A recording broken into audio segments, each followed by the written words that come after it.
বিশ্বকাপের শেষ লগ্নে ব্যক্তিগত লড়াইয়েও ছড়াচ্ছে তুমুল উত্তেজনা। টুর্নামেন্ট জুড়ে সবচেয়ে বড় প্রভাব বিস্তারকারী স্বীকৃতি গোল্ডেন বল জয়ের দৌড়ে এবার দেখা যাচ্ছে আবেগ, অভিজ্ঞতা ও তারুণ্যের এক অসাধারণ লড়াই।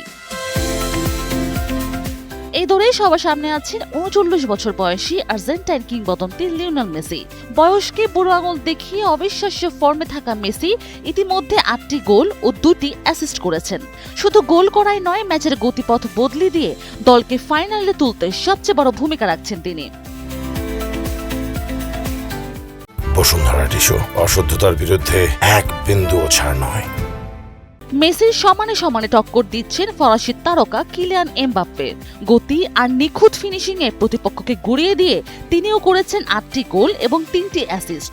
যে কোনো গুরুত্বপূর্ণ মুহূর্তে ম্যাচের নিয়ন্ত্রণ নিজের হাতে নেওয়ার অসাধারণ ক্ষমতা এমবাপ্পেকে গোল্ডেন বলের অন্যতম প্রধান প্রতিযোগী করে তুলেছে।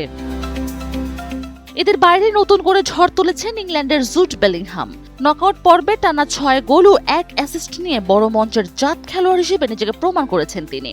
এছাড়া ৬ গোল করা হ্যারি কেন এবং ৫ গোল ও ২ অ্যাসিস্ট নিয়ে এই দৌড়ে টিকে আছেন ওসমান দেমবেলে। তবে শেষ পর্যন্ত কার দল শিরোপার মঞ্চে কতদূর যাচ্ছে তার উপরে নির্ভর করছে কার হাতে উঠছে এবারের বিশ্বকাপের সেরা খেলোয়াড়ের এই ট্রফি।